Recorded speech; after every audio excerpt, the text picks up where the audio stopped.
انسان کو جو مشکلات آتی ہیں نا، اگر کسی شخص کو پتہ چل جائے نا کہ یہ سامنے والا پل میں نے گزرنا ہے تو اس پار میری اپنی جائیداد شروع ہو جائے گی، تو وہ پل گزرنا اس کے لیے مشکل نہیں رہتا۔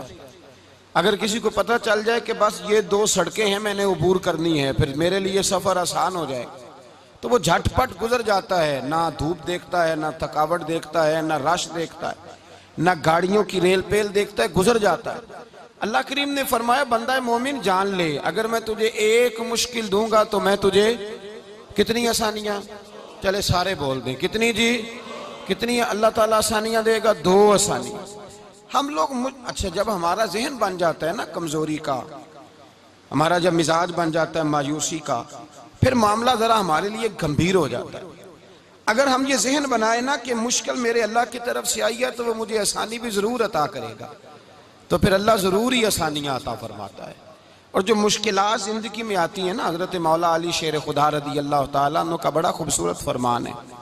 حضرت علی فرماتے ہیں جب تجھے مشکل آتی ہے تو وہ تجھے رب کا پتہ بتانے آتی ہے، وہ تجھے اللہ کا پتہ بتاتی ہے، اس لیے کہ جب تو سارے اسباب کر لیتا ہے، جو ضرورت ہوتی ہے پوری کرتا ہے، تندرست ہو کے وہ کام کرتا ہے، پھر بھی کام نہیں ہوتا، تو اس کا مطلب ہے کرنے والا تو نہیں، کرنے والا کوئی اور ہے جو کام کرنے والا۔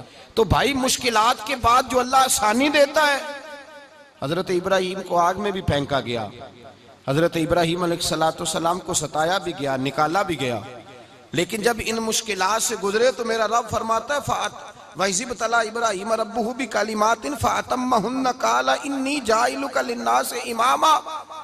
کہا جب ابراہیم پورے اترے تو پھر ہم نے انہیں امام بنا دیا۔ یا اللہ کس طرح کی امامت دی؟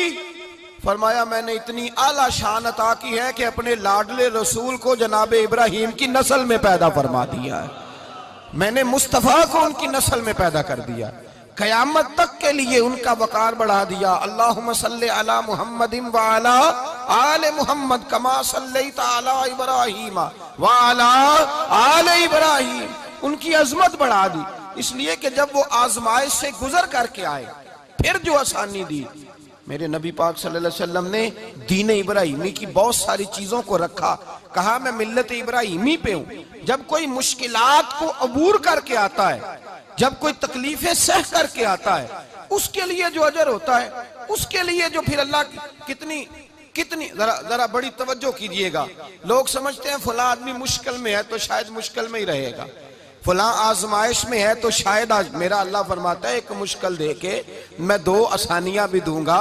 تم مشکل دیکھ رہے ہو، مشکل نہ دیکھو، وہ جو اس کو بعد میں آسانی آنے والی ہے، اور ڈبل جو میں اس پر نعمت کرنے والا ہوں اس کو دیکھو۔ حضرت یوسف کو بھائیوں نے کنویں میں ڈال دیا تھا، اور جب کنویں سے نکلے تو مصر کے بازاروں میں بکے، اور پھر زلیخا نے الزام لگایا تو حالات بگڑ گئے، حضرت یوسف کو جیل جانا پڑا۔ کتنی کٹھن زندگی تھی، لیکن میرے مالک کو کچھ اور ہی منظور تھا۔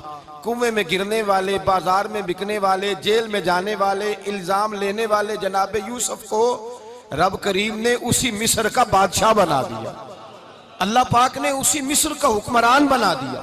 یاری تیری سونا پر ازمیشاں تیریاں اگ، اے سونا پرکھیا جاوند آئی پہلو نال اگاں دے لگ۔ اس کے لیے تھوڑا سا جتن کرنا پڑتا، تھوڑے کٹھن حالات سے گزرنا پڑتا، تھوڑی آزمائشوں کا روپ دیکھنا پڑتا۔ ہم چاہتے ہیں کہ ہمیں چھیڑے کوئی نہ کوئی تکلیف نہ آئے، کوئی آزمائش، یہ ہو نہیں سکتا میرے بھائی۔ نامی کوئی بغیر مشقت نہیں ہوا، 100 بار جب عقیق کٹا تب جا کر نگی ہوا۔ ہم چاہتے ہیں کہ ہمیں کچھ بھی دقت نہ آئے، مشکلات نہ آئے۔